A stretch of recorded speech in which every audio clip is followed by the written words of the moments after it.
Cette semaine, dans Afrique, nous allons au Ghana pour nous intéresser à Lady Bird, la première compagnie de transport au monde qui n'emploie que des femmes. Nous nous rendons ensuite au cœur de l'une des plus belles destinations du continent, l'île d'Idjoui, dans l'est de la République démocratique du Congo. Mais tout de suite, les titres de l'actualité. Le Conseil militaire soudanais et les représentants des manifestants ont trouvé une solution pour transférer le pouvoir aux civils à l'issue de nouvelles discussions qui ont eu lieu mercredi. Nous sommes tombés d'accord sur une période de transition de 3 ans. Exaspérés par les dégradations des conditions de sécurité à Khartoum, où les Soudanais n'ont cessé de se rassembler, les généraux au pouvoir ont suspendu les discussions, une décision qui a provoqué la colère des manifestants. Le président sud-africain Cyril Ramaphosa a célébré dimanche dernier la victoire de l'ANC aux élections générales devant le siège du parti à Johannesburg. Le Congrès national africain a remporté l'élection législative avec plus de 57% des voix. Un résultat qui lui assure une majorité absolue de 230 des 400 sièges de l'Assemblée nationale. Camarades, c'est une nouvelle ère. Nous allons faire les choses différemment. Nous allons faire les choses de façon efficace. Nous allons nous assurer qu'on donne de la croissance à notre économie. Nous allons inviter les investisseurs pour qu'ils viennent investir ici. Malgré la victoire, ce résultat reste le plus mauvais jamais réalisé par le parti historique de Nelson Mandela lors des législatives, depuis qu'il a pris les rênes du pays à la chute de l'apartheid en 1994. Cyril Ramaphosa doit être investi pour un nouveau mandat de chef de l'État dès le 25 mai prochain. Réveil macabre à Bamako, où 15 personnes sont mortes suite aux inondations qui ont frappé la capitale malienne. Dans la nuit de mercredi à jeudi, de fortes pluies sont tombées sur la ville, provoquant également d'importants dégâts matériels. De nombreuses familles se retrouvent sans abri. On a perdu toutes nos affaires. L'eau a tout emporté. Tout ce que nous avions, l'eau a tout emporté. Nous avons eu 4 morts chez nous. Les ministres de la Santé et de l'Urbanisme se sont rendus sur place. Le chef de file de l'opposition, Soumaïla Cissé, a adressé ses condoléances aux familles touchées par le drame. 4 catholiques ont été tués lundi lors d'une procession religieuse à Zimtenga, dans le nord du Burkina Faso. Un attentat qui survient au lendemain de l'attaque d'une église attribuée à des djihadistes, ayant fait 6 morts, dont un prêtre.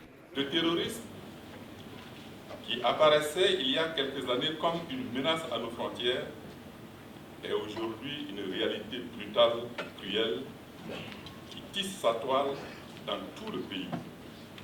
Et d'autres espaces qui éprouvaient, j'en suis convaincu, l'illusion de la sécurité. Le Burkina Faso compte 65% de musulmans pour 35% de chrétiens, deux communautés qui ont toujours vécu en harmonie.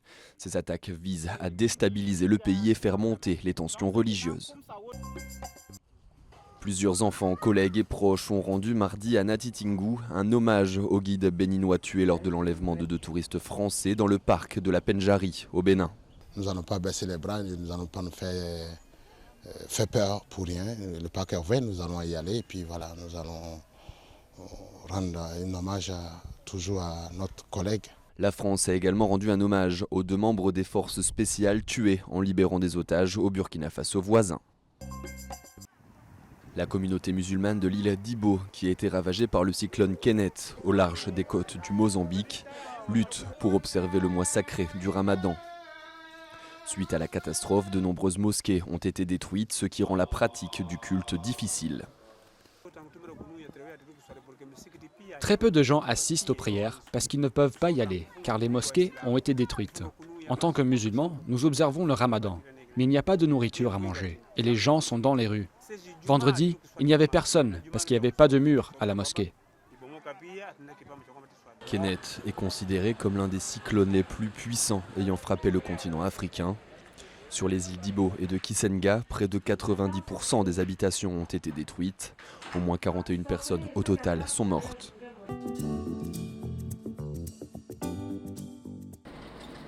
Au volant de son camion, Abigail Asoumadou Amoa prend d'assaut les routes du Ghana pour briser les stéréotypes.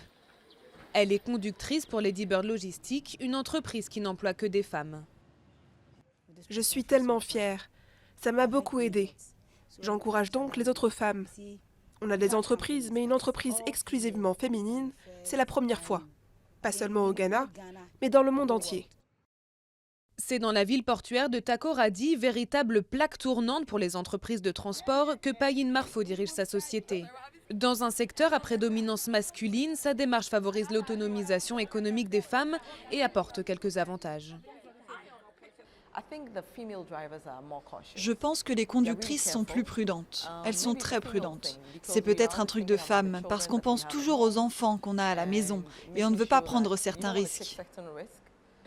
Chaque jour au Ghana, des centaines de chauffeurs de camions se rendent sur les routes délabrées du pays pour transporter le pétrole vers les sites miniers, un travail traditionnellement réservé aux hommes.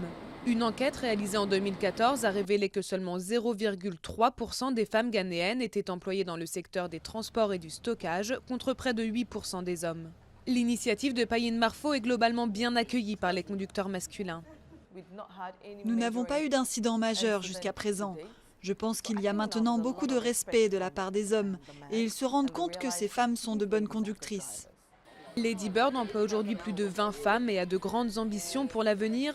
Comme Abigail, ces conductrices veulent donner l'exemple dans le pays et espèrent influencer d'autres secteurs d'activité.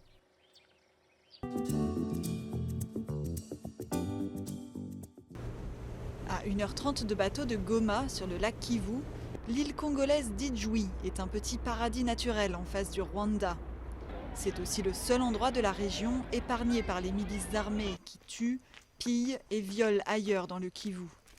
Des pionniers se sont lancés dans l'aventure du tourisme écologique et solidaire, comme Luc et son épouse Espérance, qui s'apprêtent à construire de nouvelles chambres d'hôtes sur cette plage isolée. Le potentiel de l'île d'Idjoui est énorme. Vous grimpez sur les sommets de l'île, vous êtes à plus de 2500 mètres, vous avez des vues sur le lac Kivu, du côté congolais, des vues sur les côtes rwandaises. En attendant les touristes, qui préfèrent encore le Rwanda, Idjoui vit de la récolte et la vente de son café. La coopérative locale achète des cerises de café à 2300 producteurs. Les petits métiers, comme ici le triage des graines, donnent du travail aux insulaires, dont 240 anciens miliciens, démobilisés au fil des ans. Auparavant, nos parents ils allaient au Rwanda pour vendre le café, mais dès qu'on s'est organisé en coopérative, on a réussi un marché local ici chez nous. Autre fierté d'Idjoui, ces ananas aux formes généreuses et gorgées de sucre. Leur récolte est assurée par une association de femmes dirigée par l'épouse du chef coutumier. Oranges, patates douces, bananes, l'île est une corne d'abondance isolée au cœur du lac Kivu. Un isolement qui a un coût. Ici, pas de réseau électrique et le Wi-Fi vient à peine d'arriver il y a 3 ans. C'est des hôpitaux, des hôtels, des auberges qui sont connectés à l'Internet toute la journée. Et les soirs, le Wi-Fi est gratuit pour le reste de la communauté. Une communauté qui compte 200 000 habitants, dont une vaste majorité de jeunes. Certains rêvent de devenir guides touristiques. Encore faudrait-il que la RDC, comme le Rwanda, assouplisse sa politique de visa.